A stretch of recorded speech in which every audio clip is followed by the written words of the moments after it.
This morning, we want to provide an overview of the challenges we face, our efforts to begin addressing those challenges, and to set Kent State up for a successful future, and most importantly, to respond to your questions. We realize that even with all of our conversations and consultation, that not everyone hears the same information at the same time. And we hope that today's town hall will fill that gap. After we make some introductions, President Daikin will begin, and after his remarks, he will be able to answer a few questions. Then Peggy and I will discuss issues impacting the regional campuses specifically. We'll then provide an opportunity for you again to ask questions and to get responses from our leaders. And I want to take a moment and introduce them to you now. Make sure you see everyone on the screen. First, of course, is our president, Todd Daikin. Good morning, Todd. We also have Bill Ayers. Bill, do you want to introduce yourself? Good morning, everybody. I'm Bill Ayers. I'm the Dean of the Trumbull and Ashtabula campuses. Good morning, Bill. Brad? Good morning, Brad Bilski, Dean at Tuscarawas, Interim Dean at Salem and East Liverpool. Good morning, Brad. Tracy? Good morning. Good morning, I'm Tracy Laux. I'm the chair of the Faculty Senate. Good morning, Tracy. Denise? Good morning, everyone. I am currently the Dean of our Stark campus. Hi, Denise. Hi. Peggy? Morning, Peggy? everybody. Vice President for the regional campuses. Nice to see everybody this morning. Hi, Peggy. Good morning, Deb. Hi, everybody. I'm Deb Smith. I am the president of AUP KSU, the faculty union. Angela? Good morning, everyone. I'm Angela Spalsbury. Happy to see you. I serve as the Dean of Geauga in Twinsburg. Kevin? Kevin West, Associate Provost, Faculty Affairs. Thank you very much for having me. Thanks, Kevin. I think Sue Clement will be joining us at some point, who is the president for AAUP full-time non-tenure track. And we have our interpreters are with us today as well. Anyone else that I missed? All right, thank you all. Thank you all for being here. And thank you for all of our participants in the audience. I'm going to start off and turn it over to Dr. Daikin. Good morning, Todd. Good morning, Melody. Good morning, deans. Special welcome to our Faculty Senate and Faculty Union leaders. It's good to see you. And then also a very warm welcome to all attendees. Happy Friday. I'm going to give the same presentation I gave at Talking with Todd. I've given a version of this presentation at Faculty Senate. I think it's good as we put today's conversation about regional campuses in context to hear this again. So as I begin, just a reminder that we're doing many great things as an institution. Our access is expanding, especially on the Kent campus, enrolling larger number of first generation students, something that our regionals do well already. Really increasing the number of students who enter our university with high levels of financial need as we honor that proud history of access. Our retention and graduation rates were dipped. They dipped during COVID, and they are returning to pre-pandemic levels, and we think they're going to pretty quickly surpass those. So good work to everybody on this call that makes that possible. Our investments are paying off. We created the American Academy several years ago, a few years ago, right before COVID. And that's our partner in Brazil, where students study in English with Kent State faculty. And then after 2 years, they earn an associate's degree, and they can either come to the Kent campus or they can stay and finish in Brazil. And this year's freshman class, which we just enrolled because the academic calendar is reversed in Brazil, is the biggest ever. So those investments are paying off. We're one of 146 R1 research very high universities in America. Looks like we will remain so for the next evaluation period. And a credit to, again, to everyone on this call, all 310 of you, we graduate nearly 10,000 students a year. And when we include associate degrees, bachelor's degrees, master's degrees, education specialist degrees, doctoral degrees, as I like to tell our trustees, we graduate at Case Western Reserve every year. So we're big, and we have a big footprint, and we have a big impact. And so having given that introductory context, it's now time to update you on our university budget and budget planning. And I want to do so because we are knee-deep in building our FY25 budget, fiscal year FY25 budget. And as a reminder, fiscal years at Kent State run from July 1st to June 30th. So we're now building our fiscal year FY, we call it, 25 budget. And we continue to plan how to generate balanced budgets through 5 years. That is to say, fiscal year 24, our current fiscal year, through fiscal year 28, which will begin on July 1st, 2027. At Kent State, we always submit real, honest to goodness, balanced budgets every year, and we live within those budgets. I say it that way because we don't engage in financial smoke and mirrors to make it look like we're balancing a budget when we're in fact are not. However, delivering a balanced budget year in and year out is becoming more of a challenge. So consider this context. Every year, save one, since 2017, we have had to reduce our expenditures / make cuts to deliver a balanced budget. And this year and for the next 4 years, we will need to reduce our spending somewhere between $10 million and $25 million each year, each and every year. And again, this is on top of budget reductions in fiscal years 18, 19, 20, 21, 23, and 24. So in other words, to deliver balanced budgets, we've had to cut university spending in 5 of the last 6 years. And we'll have to do so in each of the next 4 years. Then at that point, according to our modeling for FY28, which I just mentioned begins on July 1st, 2027, we should have reduced our spending sufficiently to be free of further reductions, at least for a while. And so this is the process that I want to talk to you about today, because we are now at a point where we cannot keep doing things as we have in the past and still deliver a balanced budget. In the upcoming years, we're going to have to make changes. We're going to have to make notable changes in how we operate throughout the university and the university system. We're going to have to make changes about how we operate our regional campuses, and that's the topic for today. We're going to have to reorganize academic programs. We're probably going to need to combine colleges on the Kent campus. We're going to need to make notable reductions in the number of employees. And as I say, as we do this for the next 4 years, it isn't that we're going to have to do more with less. It's really that we're going to have to do things differently. And by the way, why do I keep focusing on a balanced budget? I'll show you some comparative numbers from other universities in the state in a minute, but let me just say that our Board of Trustees will not allow us to deliver, and they will not approve a balance that has a deficit attached to it. In other words, our board will not approve any budget that's not balanced. And I'm not going to take them about a budget that's not balanced anyway. So that's why I keep mentioning balanced budgets.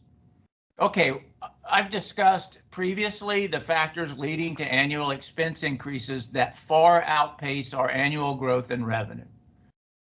And these are, to name a few, and then I'm going to walk you through them: enrollment declines, the state law that implemented cohort tuition about 6 years or so ago, recent changes to the cohort tuition model, state support not accompanying cost increases, and fierce competition and enrollment, and thus tuition discounting pressures. So let me walk you through each of those.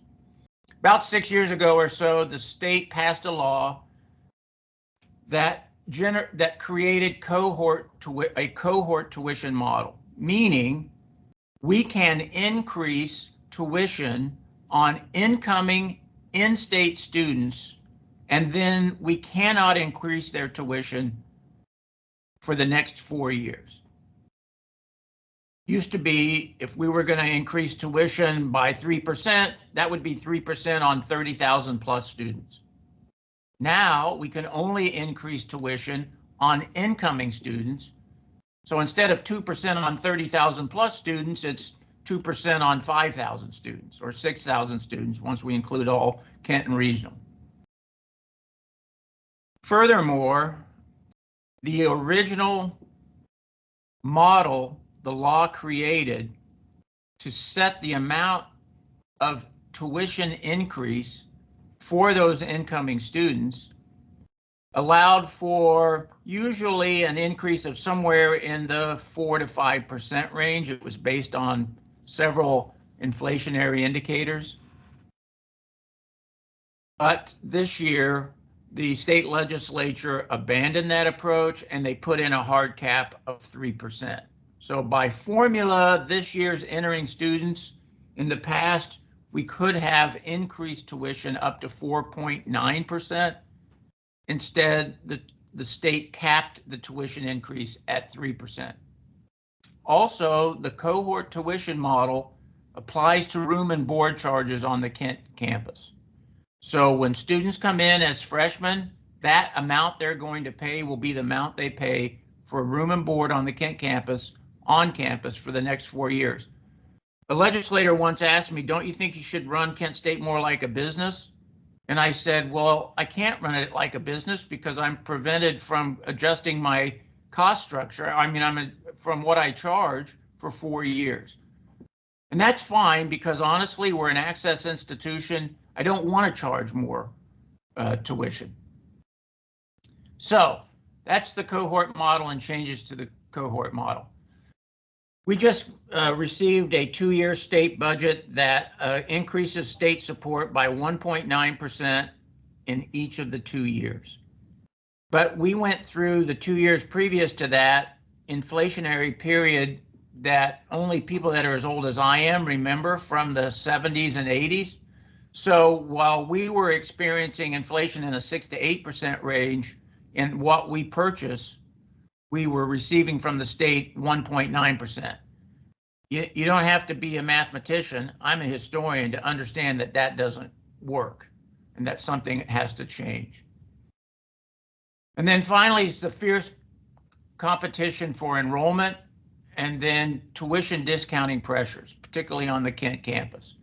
And so as we see the demographic decline in Ohio, we see fewer graduates coming out of high school. Ohio private and public universities are offering scholarships at higher and higher levels to attract students.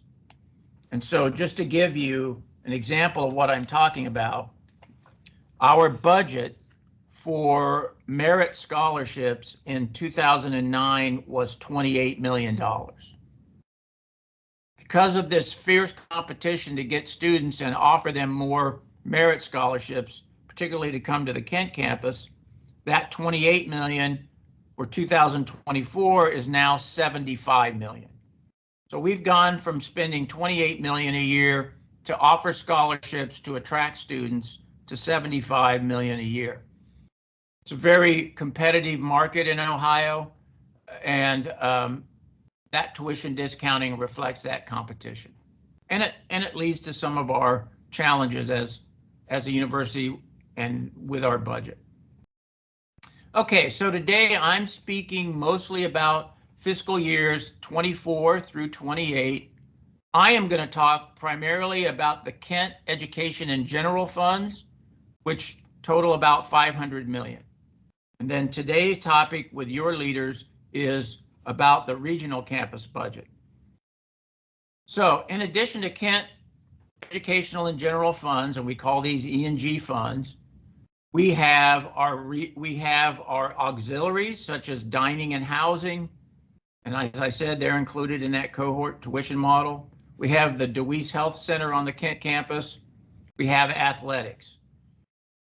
For FY25, the upcoming fiscal year, athletics will cut their budget by $1.3 million on a $30 million budget.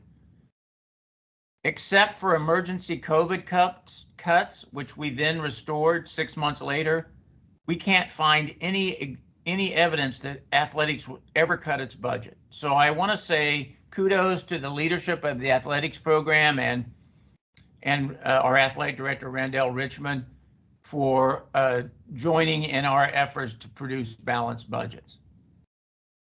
So Kent E&G budget of $500 million. And then we have our regionals, and in addition to the auxiliaries. In our regionals, that's why you're here today.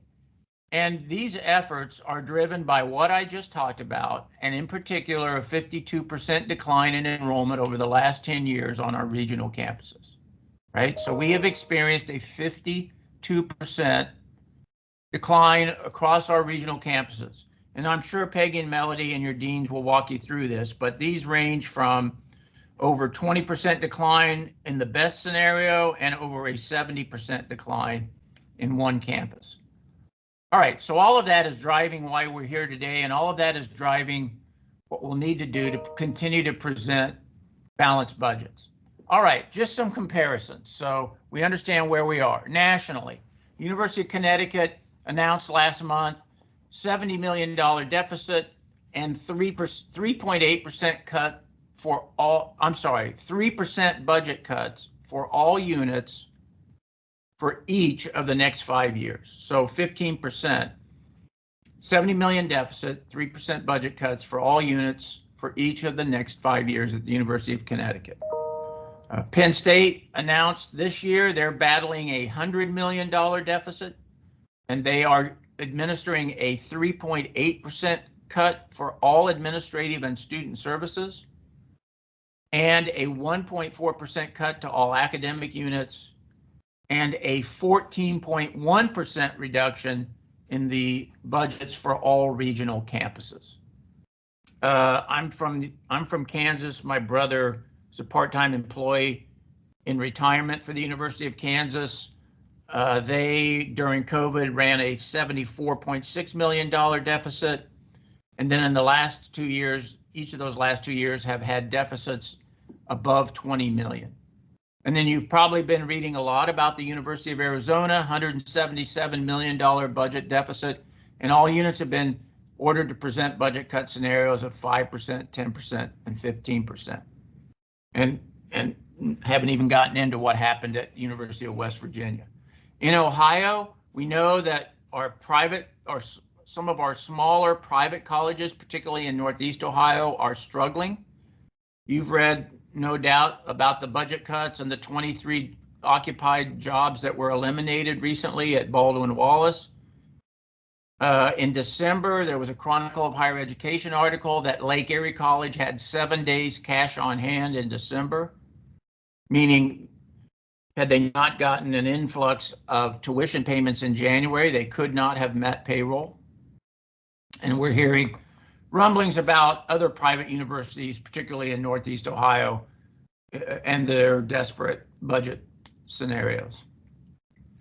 Ohio Publics, 5 of the Ohio public universities are currently running fiscal year 24 deficit budgets. And these range from $36 million at one public university in Ohio to $11.7 million. And these deficits are equal, in one case, to 11% of that university's annual budget, in the highest case, and in the lowest case, 4% of that university's budget. And here's the deal with using your reserves to cover a deficit. That snowballs. So if you run a $36 million deficit, the next year you got to dig yourself out of a $36 million hole and whatever expense reductions you have to make for that next fiscal year, and keep doing that. The Ohio Public Universities with FY25 budgets that are not in deficit, and that includes Kent State, had to reduce expenditures dramatically to get to a balanced budget. So for the current fiscal year we are in, Kent State had to reduce expenditures by $18.4 million, or 3% of our total budget, to get to a balanced budget. We know that another public university in Ohio had to reduce projected expenditures by $30 million, or 4.4% of budget, to get to balanced. And yet another public university in Ohio reduced expenditures for the current year by $28 million, or 3.3% of their budget, to get to a balanced budget. It could very well be that there is only one public university in the state of Ohio that is either not in deficit or not dramatically reducing spending to produce balanced budgets. So having said all that, I want to walk through a summary of upcoming annual expenditure reductions that we'll need to do with the Kent E&G budget to present balanced budgets according to our modeling for the next 4 years. So in FY24, we reduced expenditures by 18.4%. For FY25, we'll need to reduce spending by $17 million. In FY26, we'll have to reduce spending by another $7.8 million. In FY27, we'll need to reduce spending by another $17.3 million. And for FY28, reduce spending by $26 million, which that year would be an expense reduction of 5.37%.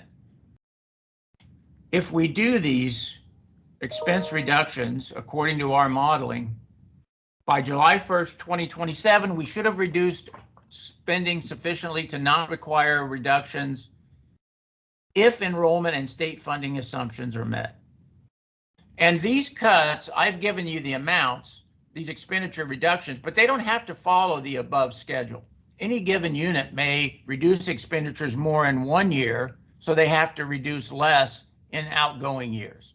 So for example, centrally, we have a lot of big contracts. And if a big contract comes due in FY26, we might not renew that contract, and that would be a bigger reduction than the amount called for in that particular year. So some units will operate on a different schedule depending on what they're doing to meet these numbers. All of us will have to make these reductions in fiscal years 25, 26, 27, and 28. So as I draw to a close here, I just want to walk you through some of the kinds of expense reductions that are going to likely happen for all of this to take place. It's not an exact list by any means, and all of us working together will come up with further ideas to implement. And let me say that since 2017, let me remind you, since 2017, every year save one, we have been reducing our budget. A lot of that was done centrally and through across the board cuts. So for example, centrally in Kent, we reduced, and for the system, we reduced by 1 the number of vice presidents, and we combined our HR and DEI units. So I want to thank Amwaba Gooden and her team, not only for managing that transition, but providing the great service that they do in our division of people, culture, and belonging. I'm going to talk later about reducing our employee numbers through attrition. This is an example of attrition. When Interim Vice President Tiffany Murray left for another job, instead of appointing an HR vice president, we combined 2 units. So that's an example of what we've been doing centrally already. And in the May Faculty Senate meeting, I will detail more cost savings that we've done centrally since 2017. And my point is, that's gotten us through these multiple years of budget cutting, but now we're going to have to do things differently because we've already been doing that for several years now. And as I So that is certainly one thing that we're going to have to do. You all are here to talk today about a regional reorganization in response to your 52% decline in full-time enrollment over the last decade. Let me say, I love going to the regional campuses. I think it's the best thing about Kent State. In my 12 years here, I have noticed with my own eyes a pretty dramatic reduction in the number of students I see on our regional campuses when I visit those campuses that accompanies this 52% decline in enrollment. Strategically, we're going to have to schedule courses to achieve something more like full enrollment in all sections. We're not going to be able to afford to run low enrollment sections as part of these strategies. We're going to have to implement appropriate workload assignments in all departments and colleges when those workloads are noticeably lower than other units at Kent State and noticeably lower than other similarly situated programs nationwide.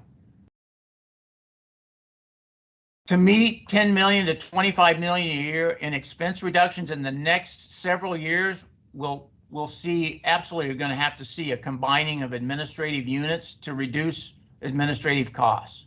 You're going to talk about that for the regionals. At the Kent campus, we're going to see I don't see a future where we are not going to combine colleges and departments. We're not going to be able to reduce our expenditures enough if we don't do that. We will absolutely have to reduce the number of employees at Kent State, and mostly, hopefully mostly through attrition. I think it's not possible to get to the numbers we need to get to without eliminating some occupied positions between now and July 1st, 2027. But mostly, I hope we can accomplish that reduction in the number of employees through attrition. And just so we have the same understanding of what I mean by saying attrition, here I'm going to read to you a dictionary definition of attrition. Quote, the gradual reduction of a workforce by employees leaving and not being replaced rather than by being laid off, end quote. That's our goal. I know we're going to have to eliminate some occupied positions. I know that. But our goal is to do as much of that reduction through attrition. Okay. We're going to continue to address all of our areas of expenses, our DeWeese Health Center, athletics, and we're going to really aim to treat people as best as we can. So, for example, in all of these fiscal years that I mentioned, where we will have to reduce expenditures, in our modeling, we have included raises for all employees each year. That's what I mean by treating our people as best as we can. Nevertheless, one of our largest expenses is in benefits, so my guess is these will have to be rethought. So, for example, with our non-represented employees and tuition remission, we'll have to think about that. What level of generosity that is, how do we implement it? You know, you don't need me as president getting a full tuition remission for my child. That's no longer a good use of our resources. You know, as I really draw here to a conclusion, the example that occurred to me when I was on a walk on the day that I spoke to Faculty Senate, right now at Kent State University system-wide, we have $11.5 million in currently vacant positions. Positions that are not occupied. So if we, and we're not doing this, but if we somehow just wiped away all of those currently vacated positions and then use that $11.5 million to help meet this year's for FY25's budget reduction, that would help for FY25, but then we're going to have to reduce that amount and more in FY26, 27, and 28. Okay, so we're going to have to reduce expenses by 10 million to 25 million each and every year through 2027. Not reduce expenses set by 17 million for the upcoming fiscal year and then we're good. Expense reductions each and every year. Three categories of expenditures comprise 75% of our university budget.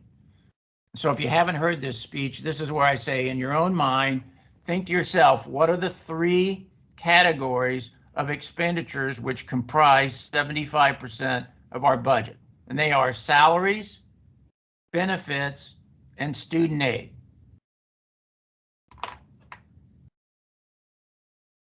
So we'll also have to think about space. On the Kent campus, for example, fall enrollment in the upcoming school year, fall of 2024, is expected to be exactly the same as it was in the fall of 2009. On the Kent campus, we're pretty certain that fall 2024's enrollment on the Kent campus will be approximately the same as it was in the fall of 2009. And yet, since 2009, we have added 788,000 square feet of space, or 25% more space in those same years for the same number of students. So we're going to have to consolidate into fewer buildings.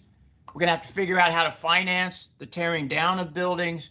And for example, when we move into the Ambassador Crawford College of Business and Entrepreneurship, Crawford Hall, undoubtedly we're going to need to tear down the old business building.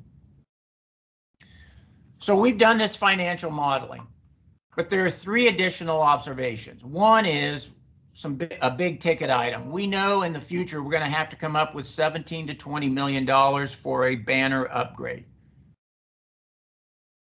International enrollment and geopolitics. So particularly on the Kent campus, our international enrollment has recovered since the pandemic and since a dramatic decline in international enrollment because a changing geopolitical environment in the United States in 2017 and beyond. If something like that occurred again, a change in the geopolitical environment, we might not see as many international students, but our enrollment projections are based on our current international enrollment. And then a final of these three observations. We know that as units are impacted, and we know that as people, real human beings, adults with children, adults who have partners and spouses, adults who send their kids to school, when they lose their jobs or when they see these budget reductions, these are real people that are experiencing them. And we expect pushback. And I know that I would be pushing back if I were in one of those units. So as to pushback, I'm not asking anyone to defend upcoming actions taken by myself and other leaders, particularly our provost, our vice presidents, our Kent deans and regional deans. I'm not asking you to defend those. I would, though, hope you would explain our budget and our budget challenges to those not familiar with them. So we are in an especially challenging environment in public higher ed in Ohio. The good news is we're not currently running annual budget deficits as a university system as a whole, although I think at least one of our regional campuses for the last 2 years has run a budget deficit. We have strong leadership that is willing to lead and make decisions. We're not kicking the can down the road for others to deal with when we are gone. And I'll just say that with this in mind, I guess there's two other ways to deal with this. One, which is a non-starter, is to go to the Board of Trustees and to ask them to approve a budget deficit. And they're not going to do that. Or I guess I could choose not to talk about any of this and instead each year about this time announce internally across the board budget cuts in the 3 to 6% range, and then each of our leaders would have to implement this. But that would rob us of our collective knowledge and our collective experience, and it would be less strategic. I know we have strong faculty leadership. Certainly is the strongest and best shared governance that I've experienced in my 35-year career in higher education. We don't agree with each other, but I think we do have a shared commitment to transparency and an honest search for solutions. So I salute all of those involved in faculty governance. So we know where we need to go. We know what we have to do to get there. We're going to thrive while others struggle, particularly those that are running budget deficits. And so again, just to show you that we are practicing what we preach, or I am practicing what I preach. In the May Faculty Senate meeting, I'll report on what we've done in the President's office and centrally since fiscal year 17 to reduce expenditures. So not doing more with less, but doing things differently. And I'll finish with one example of something we've done already. About a year or so ago, we merged our radio station, WKSU, with IdeaStream Public Media in Cleveland. When we did that, we eliminated a $450,000 a year base budget commitment. But in several years before that, cost overruns had led to expenditures of $1 million a year. So we have eliminated that deficit with no decline in journalism and coverage and impact in Northeast Ohio Public Radio. So again, not doing more with less, but doing things differently. All right, thanks for your patience while I gave this long-winded summary or presentation. And if we have time for questions, I'll do my best to answer them. If we don't, I'm now turning it over to the people that are running this show. Thanks, President Duncan. I do have a few questions that have come in before our meeting began, and then a few that came in and I'll choose those and so that we can then get to Peggy's presentation and get to other questions at the end. But thank you so much for that overview. The first question is, would we ever consider closing one or more campuses in the regional system of Kent State? Every action that's going to be explained today and future actions in the way we run our regional campuses has as its primary design to keep all current campuses open in current locations. As I always say to legislators, I'm not in the not education business. I'm in the education business. And so if we do what we want to do and plan to do, and if our financial model is correct, which I think it is, and conservative, I think it is, we should be able to keep our campuses open. Thank you. If the university decides to change the tuition waiver benefit, how might the different income levels of employment and therefore different levels of impact of such a change be taken into account? Right. So just as a reminder, this would apply to non-represented employees. Right now, it's 100% tuition and central fee waiver. Meaning, Todd Dyken, as president of Kent State University, if my son Natan was going to school here, he would not pay any tuition and central fees. So, secondly, tuition remission at public universities ranges from 50% at Ohio State to 100% at Youngstown State and Kent State. So one of the ways that we can reduce expenditures is to rethink the benefits and rethink, for example, for non-represented employees, tuition remission. I think it would be in keeping with our commitment to treating people as best we can to implement some sort of income scale. And by the way, this isn't going to happen in the next 6 months, but I can imagine going into fiscal year 27, fiscal year 28, I'm not sure we're going to be able to get to balanced budgets without doing these kinds of benefits reductions. Thank you. What are the revenue generation ideas as we move forward? Can we start implementing some of those now? And would that be enough to maintain a balanced budget? Well, I gave you one example of a revenue generation model that we've implemented, and that was the American Academy. So, you know, we've got, I don't know, Melody, what are we up to on our partner campus now in enrollment? In enrollment, currently we're over 130. And so we just enrolled 75. That's our largest class. So with the other, they spend 2 years there. So with our previous enrollment, we're really looking at a nice group. And each year we get about 30 of the students, about 80%, 75% of them come to the Kent campus to finish their degrees. So we're continuing to increase. That's 30 students currently paying tuition that wouldn't be at Kent State if we hadn't have invested in that program. Right. 5-6 years ago, we did not have engineering at Kent State. We had engineering technology. Dean Christina Blowbaum and her team did an amazing job at standing up really good bachelor's, master's, and PhD programs in aeronautical engineering and mechatronics engineering. The enrollment there has been very positive, and that's another example of an investment that we've already done.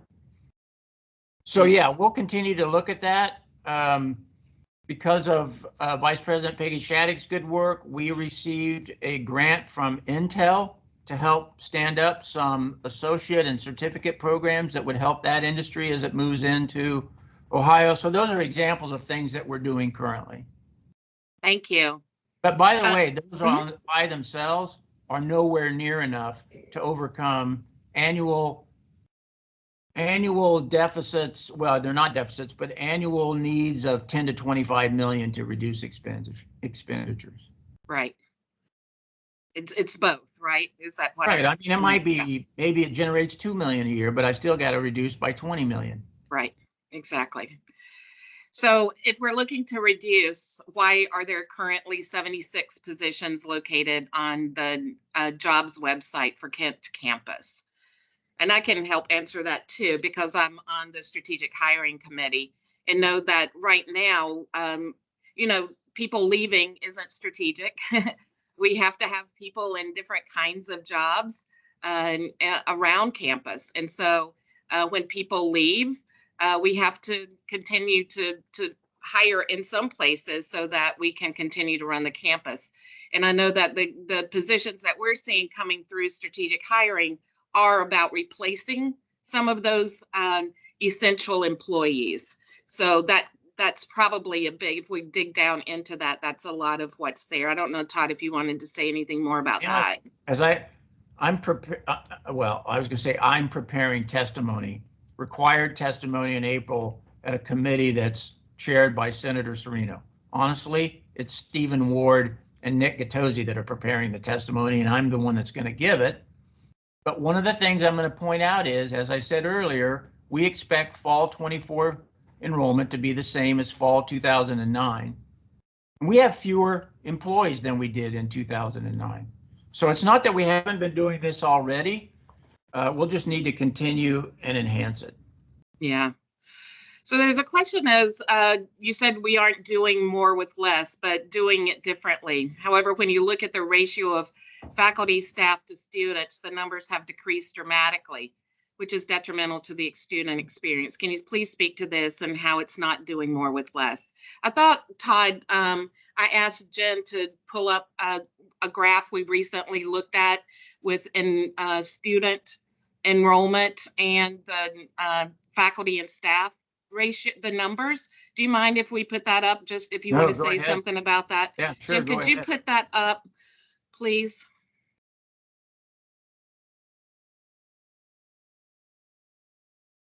And while we're waiting for that to pop up, I will just say that it also is so specific to each individual unit, right? So yeah, we've hired more faculty in engineering because we didn't have engineering. Yeah. And so this is a graph. I know it's tiny, sorry, but you can see the yellow line is the students, and then faculty and staff are green and blue. But you can see, even if you can't see the actual numbers, you can see the trends in there that we are keeping in line with the numbers of students that we're enrolling. And this is for all of the Kent campuses.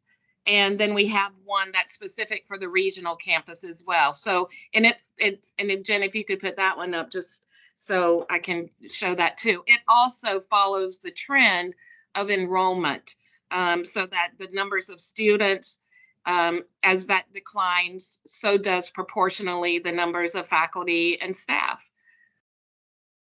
And this is for the regionals. So Todd, is that anything else to add to that? No, and I really appreciate all of you being here today and the 357 that are on. I just got my calendar reminder that I need to go to a meeting. Yeah, But I really appreciate it. I'm sorry that it was as long-winded as it was. Thank you for all that you do, and it was really my pleasure to participate. My honor. Thank you, folks. thank you, Todd. We really appreciate you being here this morning. Bye-bye. Have a Bye. great weekend.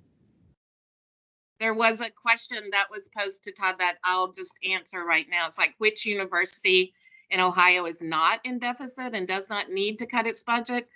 I don't think there's any. Peggy, have you heard of it?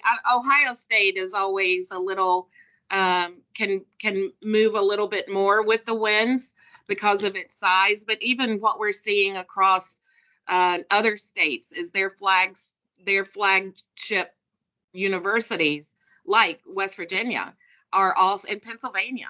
They're also having to do drastic cuts. I haven't heard. Have you heard from Ohio State, Peggy? I don't know specifically, but when the president said that he thought it was all but one, my assumption was that Ohio State is probably still making it, Yeah. even though everybody else is doing some cutting, but I do not have specific data. Yeah. So thank you everyone for those questions for Todd. Peggy and I will, and mostly Peggy, will give the presentation that we gave to Faculty Senate and to the PAC committees. And then we'll make it quick because we really want to get to your questions. So you can go ahead and post questions to me and Peggy and the rest of our team here, all of the deans, Kevin West, our faculty leaders, the union representatives, our presidents of the unions, and our chair of the Faculty Senate are all here to help answer questions. So please keep those coming. Let me turn it over to you, Peggy. I'll get off the screen, but I'm ready to jump in whenever you want me. That sounds good. So I'm putting up a few slides. So I'm going to go through these relatively quickly. I think most of you have seen these things before, but we wanted to make sure that we grounded everybody after you had heard what the president had to say. So in particular, I think you all have seen the trends in enrollment, and some of that was just shown in what Jen shared. This shows concurrent, preponderant, and full-time equivalent. Concurrent is the highest number. That means that somebody is taking a class at any campus. They get to count for a campus. Preponderant for the regional campus system is shown in the purple color, and then the full-time equivalent enrollment, which is the one that has the greatest impact on budget, is shown in yellow. And so that's the one that the president is referring to when he refers to that 52% drop. You can see that it was somewhere around 11,000 in 2010. And now we are somewhere around just a little over 5,000. Flattened this last year, which is great, but we are expecting that actually to hopefully stabilize, but not go back up.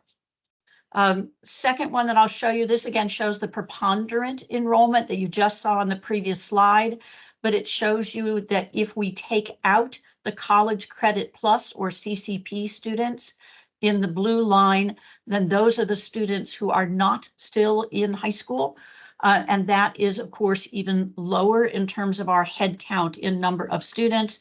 And the gap between those lines has risen over the last few years. We are at approximately 25% of our students who are CCP students in the regional campus system at this point. This one refers to some things that the president spoke to, which is telling you something about other institutions throughout Northeast Ohio. These data are ones that compare the size of first-year classes comparing 2013 to 2021. And what is the percentage change? You will notice that most are showing going down. Those in yellow are some of the private institutions that the president referred to, that many of the private institutions are struggling, and you are hearing about those in the news. The ones in gray are public institutions or community colleges. Obviously, Eastern Gateway has been in the news in the last 24 hours, and they're the one all the way to the left. The ones in blue are the various campuses of the Kent State system. And it does vary a little bit in terms of when you look, but these data are the ones that were readily available from state sources. Melody, is there anything that you want to add to this? No, I think this is really important to notice. We're all on that side of, all of our campuses are on that side to the left that are going down. And so this is for me, and as we look at where we sit as an individual campus, it's important to remember that we have overall lost about 50%. Is that right, Peggy? That is correct. And so, but together we are still very strong. So as we think about the individual numbers of individual campuses, some of our campuses are operating with very low numbers of enrollment. But when we add all of our campuses together, we get to about 6,000 students, and that's a good size institution. So it's important to realize our power together. Yeah. Thank you, Melody. I appreciate that. That's one of the things that we're really trying to get everybody to understand, is that although there may be some challenges one at a time, that coming together as a group, there's a lot that we can achieve together. And that is one of the advantages that we have as being a part of Kent State and being a system of regional campuses, as compared to some of our neighboring institutions who are kind of out there on their own. We're not. We get to join together and work in a very collaborative way. The next one that I wanted to show you, the yellow line is the same full-time equivalent enrollment trend that I showed on a previous slide. The blue line in this case is to just show you where we have gone with the budgets that were approved by the board for the regional campus system over that same time period. And so we, as enrollment has gone down, we have absolutely adapted with our budgets, and especially quite strongly in the last couple of years. A little bit of glitch in there during COVID time. But these are a percentage of peak. And so we know that there were some peak times in that period, 2010, 2012, on these things. So as a percentage of peak, the rate at which our budgets have come down is not matching at this point the rate at which our full-time equivalent has come down. Hence, we really have some need to make sure that we address that and get these things to align in a stronger way. And this is a slide that I think most of you have seen. The president talked about budget projections using the budget modeling that we are doing as a university, with assumptions about the different kinds of expenses and revenue that we have. So blue is projected revenue and the red are projected expenses. This is for the regional campus system. Now, we are working extremely hard right now on the fiscal year 25 budget. And so we are figuring out how to make those two bars match. They have to be at the same height to get a balanced budget. But notice the increasing gaps between expected revenue and expected expense. And so therefore, that's what we really need to make sure that we are addressing. The other part that I want to do is just give a very quick overview of some of the strategic approaches for the regional campus system. Clearly, what we want to do is to be thinking not just at the present, but envisioning our future. What are our needs? What are the opportunities? What is it that we will be as a regional campus system 5 years from now, 10 years from now? And some of these things are things that will remain quite consistent in what we do. We all know that what we want to do is provide educational experiences that are aligned with the needs of the people and the employers in the communities that we serve. We need to do some of that through in-person educational experiences directly in our communities. We also are already providing quite a bit of online opportunity. I think that that will continue to grow and that we have opportunities to round out the offerings we do in person with completion opportunities for bachelor's degrees in the regional campus system. We also work very strongly in our communities right now with partnerships, and I think we will have even stronger partnership as we move into the future. So these are not things that are drastic changes, but things that we need to enhance certain parts of what we do and realign to be as strategic as we can. So in terms of increasing revenue, we've had lots and lots of conversations about retention and completion, how we can get those as high as possible, really thinking about how can we focus our efforts on some of the degrees and programs that are in high demand. We know we're always going to try to do that for very high quality in what we do, as we have always done. We do, however, also need to decrease expenses, and that comes in that reorganization that the president referred to, when you consolidate things, when you streamline some things to try to get things done in the most smooth fashion that you possibly can. Melody, anything you want to add at that point, or should I go into some of the things that have been our most specific things recently? I think most specific, I want to make sure we're leaving time for questions. And I think we have a lot of them, and I'm excited about that and want to make sure we're addressing people's questions. So yeah, Good. We'll just keep rolling. Thank you. Good. Then I'll just go through this next part very quickly to make sure that we're all aligned in what we're speaking about here. There are some things that we have already done in terms of expense reduction in the last couple of years in the regional campus system that fit with that idea of streamlining, consolidating things. One example is the regional campus system marketing and communications, where folks have aligned as a team. That is bringing us a savings of roughly $800,000 per year, because especially we are combining contracts rather than doing multiple separate contracts with different providers. Folks, I think, are aware that instructional design has come together, aligning as a team as well.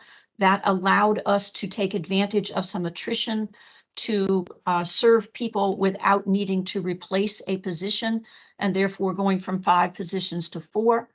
Another example of something that we've pulled together is the processing of veterans benefits.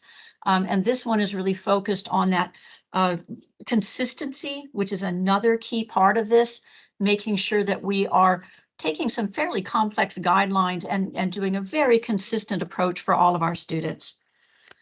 Now, recently, there were some things that were proposed and looked at for a couple of different areas. I want to address those specifically. One of those areas was the business affairs area of the regional campus system. In our prior model, there were 8 administrative positions across our campuses that were involved in business affairs. In the revised model that was proposed to the faculty councils, then that was going down to 3.5 administrative positions. A second area that we were looking at very strongly is the scheduling of courses and overall faculty and student academic support in the regional campus system. Our model had been to have 6 dean/chief administrative officers in our campuses, 6 assistant deans, 5 campus support staff. The proposal that went to the faculty councils was with still 6 deans, going down to 4 assistant deans, a lead schedule administrator, and 2 support staff. That would have been a savings of approximately $730,000 per year. After some good consultation with the faculty councils and really helpful feedback that came from that, we decided to stick with the proposal of the revision of going to 3.5 administrative positions for business affairs, but we made some changes to the proposal for the scheduling and faculty student academic support area. And so one suggestion that came from the faculty councils was to go from 6 deans to 4, with each serving 2 locations. A second was to maintain the campus level support staff. So those changes are ones that we're putting through. The other side of this, we decided to stay with having the lead schedule administrator to make sure that we can streamline that with the 2 support staff.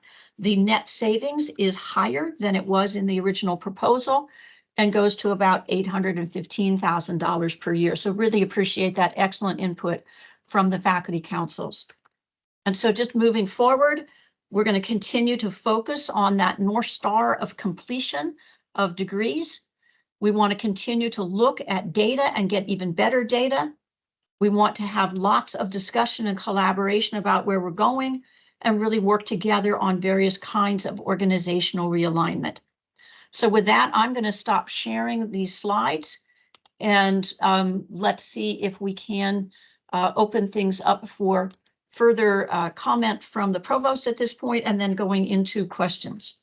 Yeah, thank you, Peggy. Thank you for the overview. So there are some questions that I'd like to call on our colleagues to answer too. So there'll be some on and off screen as we do this.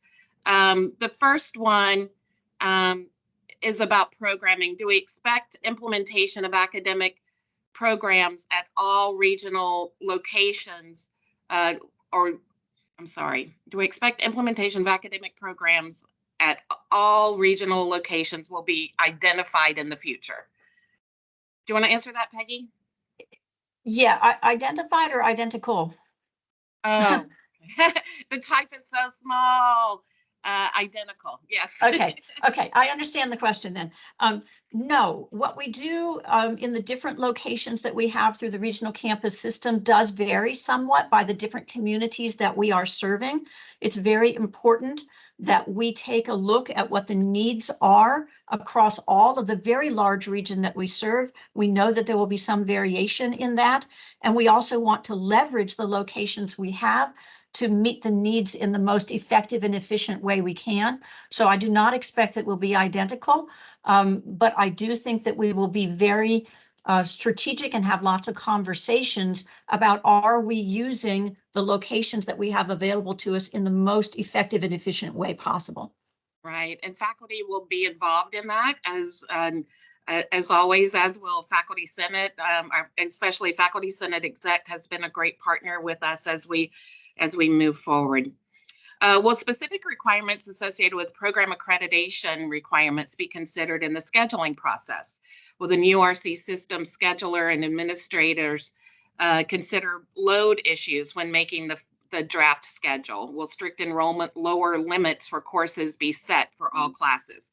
There's a lot there to break it down, but yes, we'll definitely consider all of our accreditation issues that are required for our programs. We're not going to break all of the rules that accreditors have for us, of course.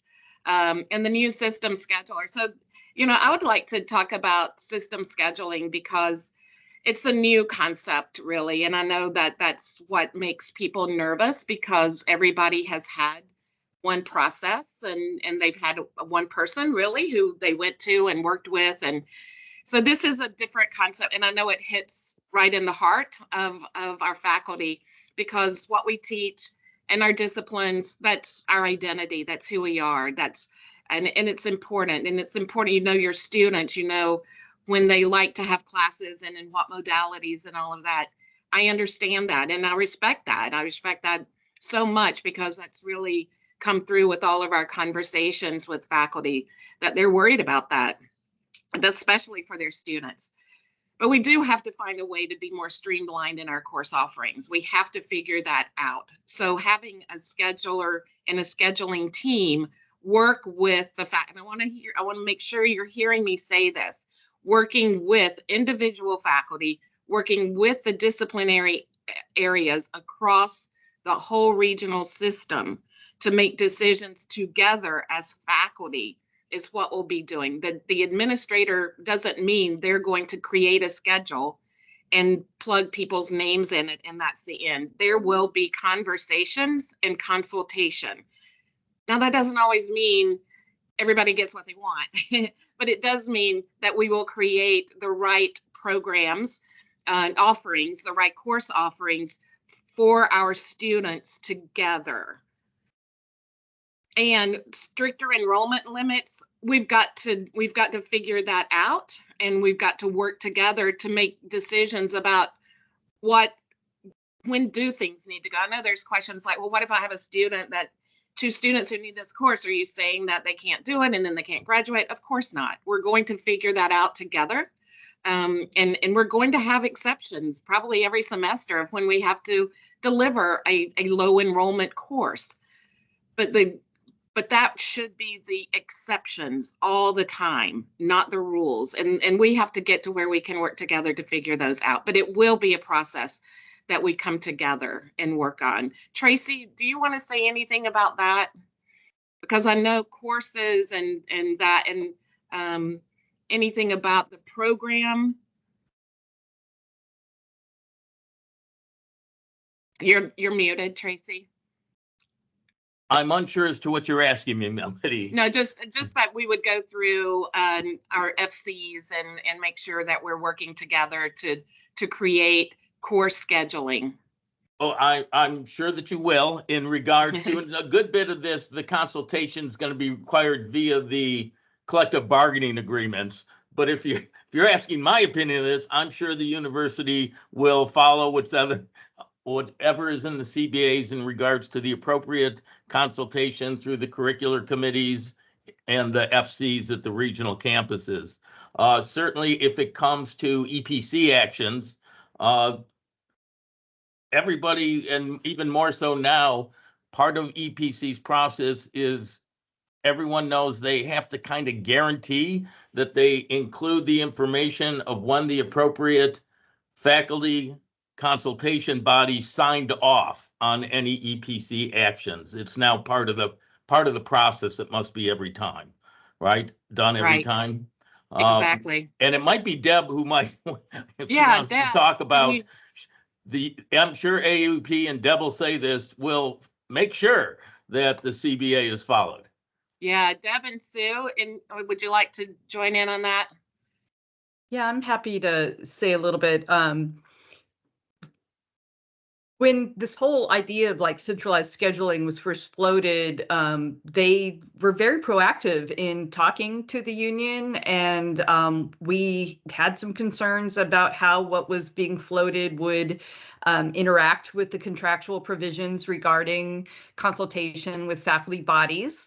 And the proposal, as we understand it, as we hear it's going to be implemented, is consistent with the contract. The centralized scheduler is not the decider. They're putting forward a recommendation that would then go through all of the contractual process. So like anything, there are always possibilities that the implementation could run afoul of the contract, but the basic plan is consistent with the contract, and we will be monitoring how it actually is implemented to make sure that that remains the case. Yeah, thank you, Deb. Sue and Kevin, anything to add on to that?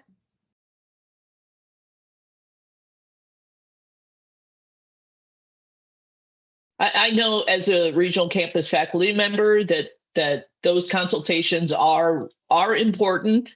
And so if they're ignored, I'm sure you're going to hear about it from the faculty. So I think it's going to, yeah. So I definitely can say we definitely still want to be involved, and I'm sure we will be. You're the experts. You have to be involved, right? Kevin? Thank you. I just want to just take a step back and just tie this back to a statement that the president made earlier about his intent to keep every location open, right? The changes that are being proposed are not changes that are meant to hurt people or to cause additional problems. We're really trying to solve these issues and problems that we have so that these locations can in fact stay open. And so I do understand, obviously, the nervousness that folks have about the process changing. We're going to do our absolute best to continue to consult appropriately, make sure that our governance obligations are being met. But also, I do think that we have to try to address this larger issue so that we can be responsive to this real problem that we're all facing across all of our campuses. I really appreciate that context, Kevin, and it's important that we keep going back to that. Peggy and I we're not doing this for fun or for sport. And the deans aren't doing this because it's something cool to shake us up. We're doing this out of necessity. Nothing, we were fine when we were fine. Nobody did anything wrong. But you heard all of the things that have led us to this point and have led all of the other universities to this point. And so our only goal is to continue to operate in our locations where our communities need us, to be able to continue to hire as many of our employees as we can, and to deliver exceptional education as we have always done. We're not doing this because we like it. I would really like to not be doing any of this, as would Peggy, as would Todd. This isn't fun. But we believe in our campuses, in our faculty, in our students, in our staff. We believe that what we do is important and we want to maintain. So the option isn't, do we make changes, hard changes, or do we keep things the same? That's not an option. Keeping things the same is not an option. But what are the hard changes that we have to make to keep us moving forward, to keep us in our places, to keep as many people as we can employed? That's the goal. So thank you, Deb, Tracy, Sue, Kevin, for adding in on that. Really appreciate that perspective.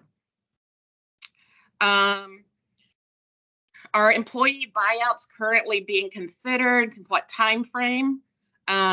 Kevin, do you want to speak to that? As you're getting on, I'll say we're looking at everything and trying to figure out what can happen with what we've got. Kevin, do you want to say anything around that? Yeah, I think that it's fair that in the last couple of months, we've been looking at all options.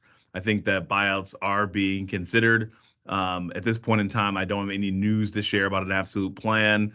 I think that for a lot of us who have gone through these plans before, recognize that these plans are very expensive and that do have an impact on our financial situation as well. So we've got to weigh and balance all of that. But we are looking at these as possibilities. Thanks. Deb, I'm glad you're still on the screen. Why, this is a long question, so bear with me because I think it's the context of it is important. Why does the administration keep claiming that the regional campus reorganization was a model of shared faculty governance? Regional faculty personally involved in the past 2 years consultation in quotation marks processes largely do not agree that the administration engaged in open and transparent faculty governance. There were several times when faculty participants voiced issues of transparency, bad faith communication, and ways those consultations were conducted violated CBA and faculty governance. These issues were ignored, disregarded, or given the lip service at best. That breaks my heart a little bit. I know Peggy and Kevin and I and the deans have worked really hard to engage the greatest number of people possible in coming up with models and trying to figure out how best to move together. We started last January, I think 3rd or 5th or something like that, meeting with people. Faculty governance is critical to this process. It's critical to me. I believe that we've worked really hard to get out as much as we can and to engage as many people as we can. So the end result isn't what everybody wants. The end recommendations that we're moving forward with certainly aren't what everybody wants. But I'm going to ask Tracy, Deb, and Sue to comment on the issue of shared faculty governance and CBA. So I think Deb, if it's okay, we'll work our way down, starting with university shared governance down to the to the parts that are guaranteed under the collective bargaining agreements in Sure. that at the university level, and I just want to point out, Melody, you said it correctly. I wish it was faculty governance sometimes, and sometimes I don't. It's actually shared governance. And in that regard, there's, in addition to the contractual obligations at the FCs and FACs, there's a history of consultation at the university-wide level through the Faculty Senate Executive Committee, and the bodies. I do want to point out that it's shared governance in that, except for a few instances, faculty's part in the governance role isn't a veto power, that management has rights to make these decisions, though there is the consultation obligation. And I can tell you, at least from the Faculty Senate level, I'm not involved with the FCs or the FACs on campuses, this consultation is ongoing. As chair of Faculty Senate, I meet with the provost and the provost staff at a minimum once a week. Usually it's much more than that, and all these issues are discussed. We have a Faculty Senate Budget Advisory Committee who is involved in these issues, in which there is regional campus through RICFAC representation on that committee. There are RC specific, a representative from each and every regional campus to Faculty Senate, and I believe currently we have 1 or 2 at-large representatives that also come from the regional campuses. So the voice, when brought to us, is being heard. It's not being ignored in any manner whatsoever. We continually consult with regional campus faculty, and I can tell you, being here 34 years, the current shared governance process, the discussions, the openness has never been better since I've been here in 34 years. And once again, Faculty Senate is not going to necessarily agree with all the decisions made by administration, but they have management rights. And certainly they know when Faculty Senate disagrees with the decision they're going to make. And at that point, they owe us they have an obligation to tell us why they made that decision, as opposed to taking our advice. But, and maybe I'm missing something. We all know I'm not that smart, but I can guarantee you, in my experience at Kent State, there's never been a stronger role in shared governance for faculty that there is now. It started with the pandemic, and the relationship grew strong then, and it hasn't changed since. So I'll sort of take over from there. So as Tracy's mentioned, the Faculty Senate is the body for sort of university-wide faculty role in shared governance. At the more local level, you've got the campus FCs, you've got the regional campus system-wide RICFAC, and those are creatures of the TTCBA. And when they first approached us about the need for there to be some serious reorganizations within the regional campuses, they asked us, which committees are the right committees to talk to? And we said, well, contractually, RICFAC would be the major one you would do here because it's a system-wide issue. But we're also very well aware that RICFAC, the way it's designed, it doesn't have any NTT faculty on it. And so we worked with the administration to propose an ad hoc body that became what we call the think tank, that consisted of all of the members of RICFAC and representatives of the NTTs from each campus, and I believe also faculty senators from each campus, so that this was consistent with what was in the contract, but that there would also be input from the NTTs, who obviously make up a very large percentage of the full-time faculty on the regional campuses system. When the university went and started engaging with the think tank, I think one of the things that was new and novel is that usually when the university engages with a faculty consultation body, they have a very detailed plan of what they would like to do. And they're coming with all these details and just looking for some initial feedback and hopefully buy-in and some recommendations about that. In this case, the sense that I had was that the administration had some a bullet point level plan of what to do, not a whole lot of details. And that part of what they were really seeking was a shared faculty role in the creation of the details of a plan. And that almost never actually happens in faculty governance. So that was interesting to see. In this case, I do understand that there were frustrations in sort of the communication, maybe in both directions. I'm not going to argue that everything was ideal, but the faculty governance process at that think tank played out. A recommendation was made. That recommendation then went to each of the FCs. The FCs consulted on it. They were not happy with it and recommended against it. Most of the time in the past, what would have happened at that point is the administration would have said, okay, we've done the contractual requirement for consultation. We've heard what they say, that we've heard their recommendation. We are not in this case accepting the recommendation. We're doing this, and that would have been the end of it. But in this case, they instead sort of tweaked the plan in light of some of the feedback they got from the FCs, and they came back with a different kind of plan and did additional consultation. And the consultation there, again, there was definitely a clear voice from the combined FCs saying that there were aspects of what they were proposing that they were very much opposed to. And there were other recommendations that they made for things that could be done.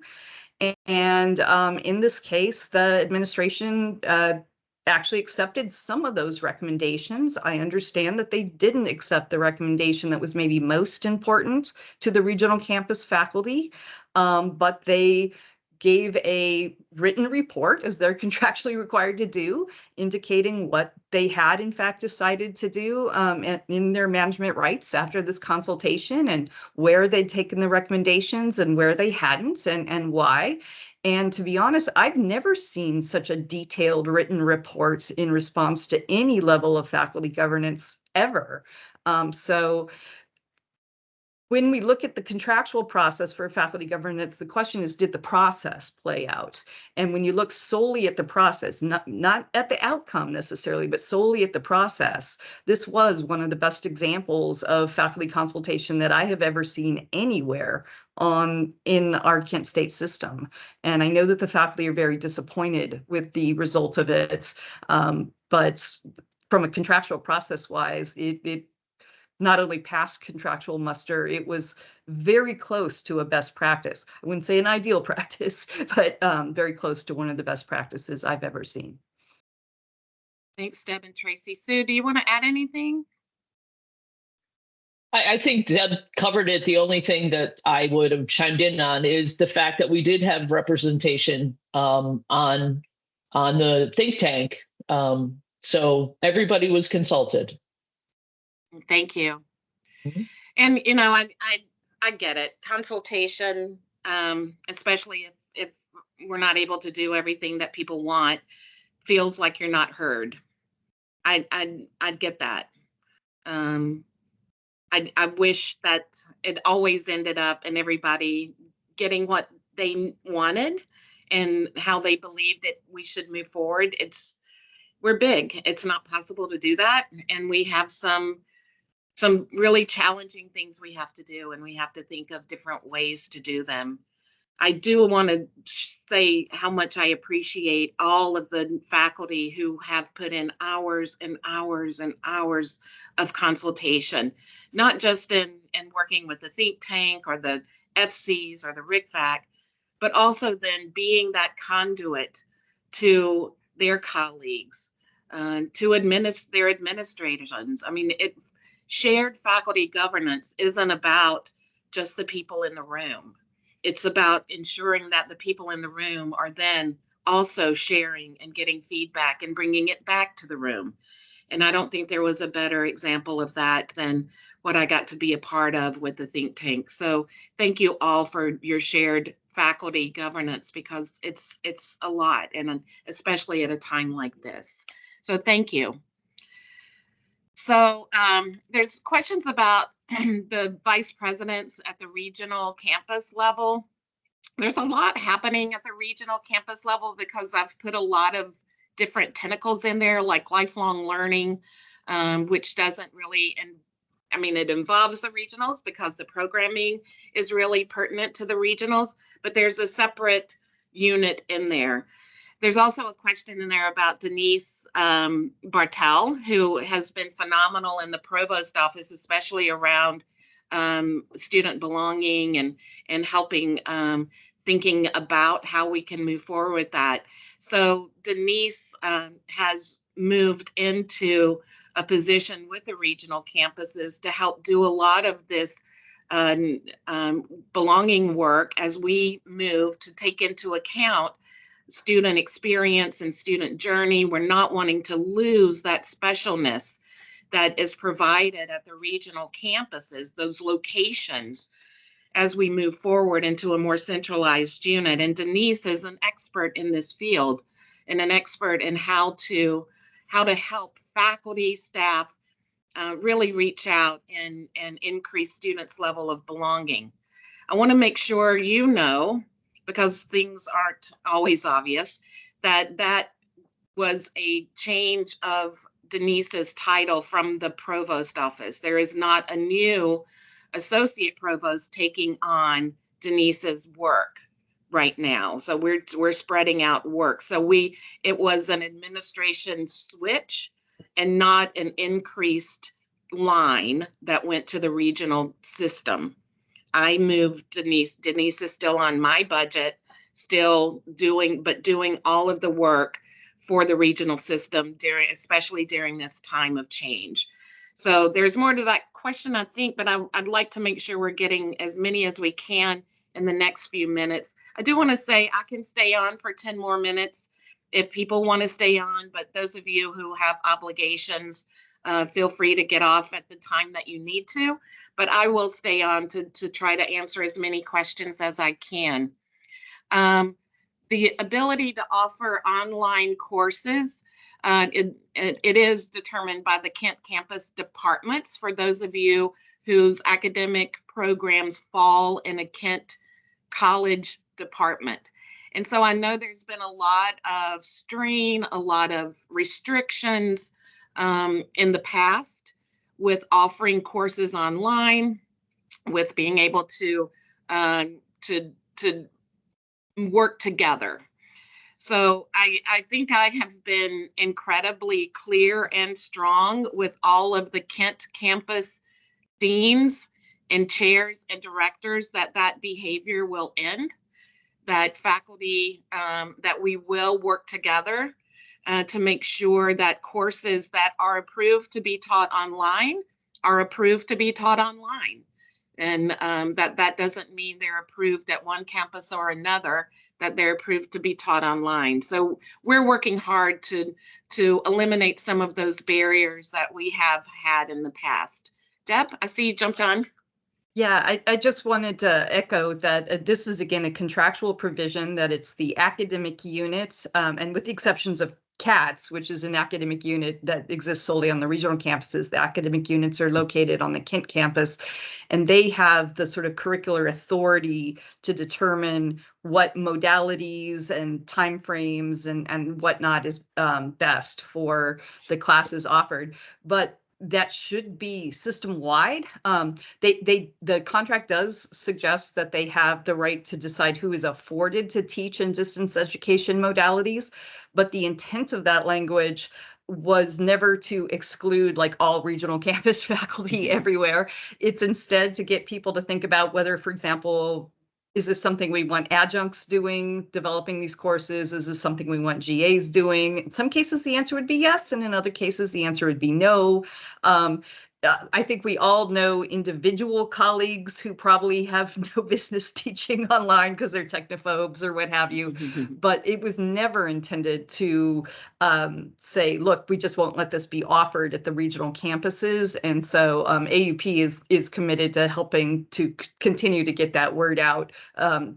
Right now, it's being made solely on a budget decision. It's to the budgetary benefit of the Kent campus units to not allow these on the regional campuses, and that's just not appropriate in this time.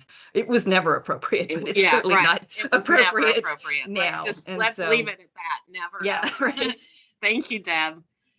What measures will be used to track if the changes benefit student degree completion, belongingness, and success? That's something that Denise is really working on, and she's an expert in those areas. But Peggy, do you want to say something about that?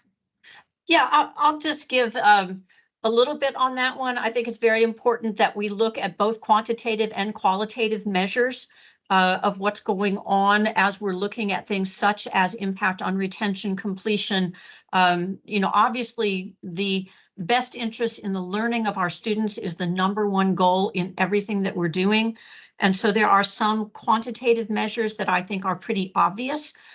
We can look at things like how many students are successfully completing a course, how many students are persisting to the next semester or the next year, how many are moving on to complete a credential. So you can count some things and see what's going on there. But I think it's also very important to get some qualitative measures where we are measuring the student experience. And that's where I'll echo what Melody just said, that this is an area where Denise in particular is very, very strong. And I look forward to having her input into the complexity of everything that we should look at to make sure that we are serving the students well. And I want to add to that the complexity, not just of the, we want to not just stay where we are, but to really thrive and go into the future. And part of that is to think about who are we not attracting as a student right now? And what is it that we need to know about those people and their needs in order to make sure that we're also thinking about why didn't you come in or stay with us?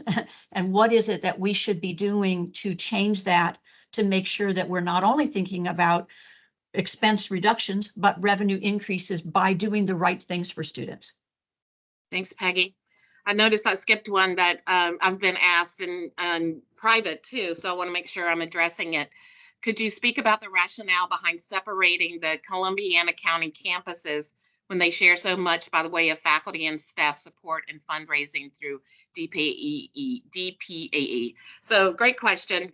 So I think all of you know that we were in the middle of a search for a new dean for our Columbiana County campuses when we received the faculty feedback on our proposal.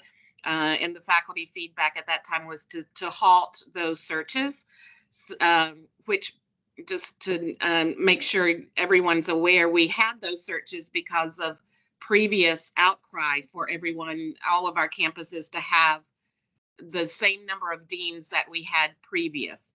So that the first feedback was that Columbiana County needed their own dean, that Brad needed to be fully at Tusk, and Bill needed to be fully at Trumbull, and Ashtabula needed their own dean. When we came back, and this is, I think, a beautiful example of consultation and working together, when we came back with our second proposal, and so we started the hires for the dean, sorry. When we came back with our most recent proposal, the feedback from the campuses was, let's not do this kind of thing in these areas, but can we halt the dean search, have shared campuses, and use that money differently. And so, yeah, we can do that. And we did that. So we halted the dean searches, but then we needed to find a way to be more equitable in our distribution of leadership across the campuses. Brad having 3 campuses and what he was working with and doing a great job. Thank you, Brad. Was a little out of the ordinary for everyone else. So we wanted to distribute the campuses a little bit better in terms of leadership oversight. But as we're moving to this model, it's going to challenge us to stop thinking about campuses individually and start thinking about what we do as a system. So we will still share faculty across all of our system. We'll still share fundraising and student and staff support across all of our system. So instead of thinking just in silos, we have to think how we can come together and share all of our work together. So it really was about having more equitable lead responsibilities across campuses that would make it doable for our deans, both geographically to get around as they needed to on a day-to-day basis, but also in terms of the kinds of programs and numbers of faculty and students that they were providing services to. So it wasn't about separating anybody. It was about how do we all join together in this unified approach. Peggy, you want to add anything to that? Or any of our deans, Bill, Brad, Denise, the only person whose assignment stays the same is Angela. So the quick part that I'll add before Brad steps in on this one is just to say that I don't, in my opinion, and I'm sure we can work on this and have lots of conversation about it, but in my opinion, there's nothing that prevents sharing things in different combinations. So if I can have a particular staff person who's working with something both with Salem and East Liverpool, and I can have the administrators that have a little bit of a different alignment, and that goes to exactly what the provost was just saying about if we think it's a system and we're trying to get these things done, there's nothing that prevents us from doing various combinations. So then I'll turn it to Brad and see what he wants to say with that. Thank you, Peggy. I just wanted to make the comment. It's been a pleasure to work with all of the campuses over the last year and a half and 2 years, and looking forward to this new adventure. Fully supported, and just want to make sure. I know some people, we've had actually 3 all-campus meetings now, 2 at the Columbiana campuses, and I know not everyone was able to be at all of those meetings, so they may not have heard some of this information, but we talked through some of this. Yeah, thank you. And then thank you to our deans for also jumping in and being a part of this change. So thank you for taking on new responsibilities, all of you. I know I have a hard stop in just a few minutes, and we have a lot of questions about scheduling. And I get it. Like I said before, that's where my mind would be too, because that's our day-to-day as faculty members. It's our classes. It's when am I going to be teaching? How is that going to look? And so I appreciate that, and I don't want to not provide it good attention. We're still working on all of the nuts and bolts with that, and we will involve faculty in those decisions, as well as deans, as well as administrators, so that we can get a really good process. I want to just give a shout out to our current assistant deans on our regional campuses. They've really done a great job. And in the past, really kind of attending to the scheduling of courses that were needed on their campuses. But over the past years, as we've started moving into this, they really have pivoted and worked well together. And we've had an increase in because of their leadership in being able to schedule together. And so I know a lot of questions that I've had. So why can't they just keep doing that? Because this is even bigger than it is right now, and what is going to be even bigger. And I'm going to challenge us all, because I'm challenging myself as well, to be in the space that we're not just thinking about how we're going to get through this year, but how are we going to look and operate in 5 years? Because that, you heard the numbers from Todd. You heard the millions, the tens of millions of dollars that we already know we're going to be down in 4 years. So all of these changes aren't about getting through this year or even next year. They're about being able to be steadfast and strong in 5 years.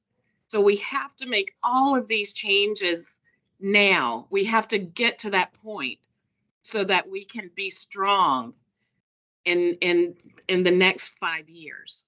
So with all of the great work of the assistant deans, we still have to have a centralized way to look at all of our scheduling to get all of the benefits we can. As you heard from Todd, it is our employees and our benefits. That's the biggest drivers to our budgets. So we want to make sure we're using all of our faculty incredibly well for their expertise and what they bring to the table. So having an eye on that at the system level is critical. So I want to assure you that we don't have it all figured out. And I know that's uncomfortable. And it would be, on one hand, as Deb said, it might be more comfortable for us to come and say, here it is, here's how we're doing it, than it would be for us to say, let's talk together about the best approaches for this. But I believe in talking together. I believe in working together. And so that is the approach we will do. We will figure out the best approach together, and we'll work with you, and you will know all of the nuts and bolts as we get there. And we'll do that through all of our shared faculty governance processes. I just want to make sure that there's a lot of great questions here. Thank you. There's some statements in here about some of the work you've already been doing. Thank you for that. I know that I've kept you longer than intended, and we're having people drop out. But thank you for being here. What I will do is we'll take the questions we weren't able to respond to, and we will address them and get them to the RICFAC so that they can share them out as well, because all of these questions are really important to us.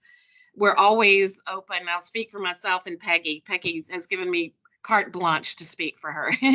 And Kevin West. We're happy to continue these conversations. The good thing about the pandemic is it gave us a way to come together quickly and easily through Teams. So we're happy to get together again if there's more questions. Thank you so much for giving your time.